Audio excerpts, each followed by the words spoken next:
നമസ്കാരം. വിമാനയാത്രകൾ എപ്പോഴും നമുക്ക് കൗതുകം സൃഷ്ടിക്കുന്നതാണ്. കൂടാതെ എപ്പോഴും ഒരു മാസ്മരികമായ ഓർമ്മകളാണ് നമുക്ക് നൽകുന്നത്. എന്നാൽ ചിലപ്പോൾ ചില വിമാനയാത്രകൾ നമുക്ക് സന്തോഷത്തിന് പകരം നൽകുന്നത് ഒരിക്കലും ഓർക്കാൻ ആഗ്രഹിക്കാത്ത ചില അന്തരീക്ഷങ്ങളായിരിക്കും. അങ്ങനെ ഒരു അനുഭവമാണ് ഇവിടെ യാത്രക്കാർക്ക് ഉണ്ടായിരിക്കുന്നത്. അതായത് സംഭവം നടക്കുന്നത് ഇന്തോനേഷ്യയിലെ ബാലിയിൽ നിന്ന് ഓസ്ട്രേലിയയിലെ ബിസ്ബനിലേക്ക് പറന്ന വെർജിൻ ഓസ്ട്രേലിയയുടെ വിമാനത്തിലെ എല്ലാ ടോയ്ലറ്റുകളും ഒരേ സമയം പ്രവർത്തനരഹിതമായപ്പോൾ യാത്രക്കാർക്ക് ലഭിച്ചത് ദുരിതയാത്രയാണ്. പിന്നാലെ ക്ഷമാപണവുമായി വിമാന കമ്പനി തന്നെ രംഗത്തെത്തി.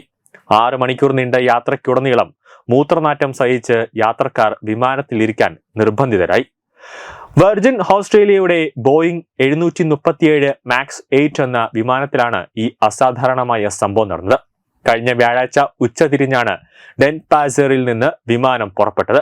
ടേക്ക് ഓഫിന് മുമ്പ് തന്നെ വിമാനത്തിന്റെ പിൻഭാഗത്തെ ടോയ്ലറ്റുകൾ പ്രവർത്തനരഹിതമായിരുന്നു. എന്നാൽ പ്രശ്നം പരിഹരിക്കാനുള്ള തൊഴിലാളികളുടെ ലഭ്യതക്കുറവ് മൂലം വിമാനം ഷെഡ്യൂൾ ചെയ്ത സമയത്ത് പറന്നുയർന്നു. ഇത് യാത്രക്കാർക്ക് സമ്മാനിച്ചത് ഒരു ദുരിത യാത്രയായി. യാത്രയിലുടനീളം വിമാനത്തിൽ മൂത്രനാറ്റം അസഹനീയമായിരുന്നുവെന്നാണ് യാത്രക്കാർ പിന്നീട് പരാതിപ്പെട്ടത്. വിമാനം പറന്നുയർന്നതിന് പിന്നാലെ വിമാനത്തിലെ ശേഷിക്കുന്ന 2 ടോയ്ലറ്റുകളും പ്രവർത്തനരഹിതമായി. ഇതോടെ സ്ഥിതിഗതികൾ തീർത്തും വഷളാവുകയായിരുന്നു. ഇതോടെ 6 മണിക്കൂർ യാത്രയിൽ ആർക്കും തന്നെ ടോയ്ലറ്റുകൾ ഉപയോഗിക്കാൻ കഴിഞ്ഞില്ല എന്നാണ് റിപ്പോർട്ടിൽ പറയുന്നത്. എന്നാൽ ചില യാത്രക്കാർ പ്രവർത്തനരഹിതമായ ടോയ്ലറ്റുകൾ ഉപയോഗിച്ചപ്പോൾ മറ്റ് ചിലർ കുപ്പികളിൽ മൂത്രമൊഴിക്കാൻ നിർബന്ധിതരായെന്നും ന്യൂസ് 18 റിപ്പോർട്ട് ചെയ്യുന്നു. ടോയ്ലറ്റ് സൗകര്യം ലഭ്യമല്ലാത്തതിനാൽ വൃദ്ധയായ ഒരു യാത്രക്കാരി വിമാനത്തിൽ തന്നെ കാര്യം സാധിച്ചുവെന്നും റിപ്പോർട്ടിൽ പറയുന്നുണ്ട്. ഇതോടെ വിമാനത്തിനുള്ളിൽ ഒരു മൂത്രപ്പുര മണം നിറഞ്ഞു. കുപ്പികളോ അതോടൊപ്പം തന്നെ ഉപയോഗശൂന്യമായ ടോയ്ലറ്റുകളോ ഉപയോഗിക്കാൻ വിമാന ജീവനക്കാർ തങ്ങളോട് ആവശ്യപ്പെട്ടുവെന്ന് ഒരു യാത്രക്കാരൻ ദി ഓസ്ട്രേലിയൻ പത്രത്തോട് പരാതി പറഞ്ഞു. സംഭവത്തെ തുടർന്ന് വെർജിൻ ഓസ്ട്രേലിയ യാത്രക്കാരോട് ക്ഷമാപണം നടത്തി.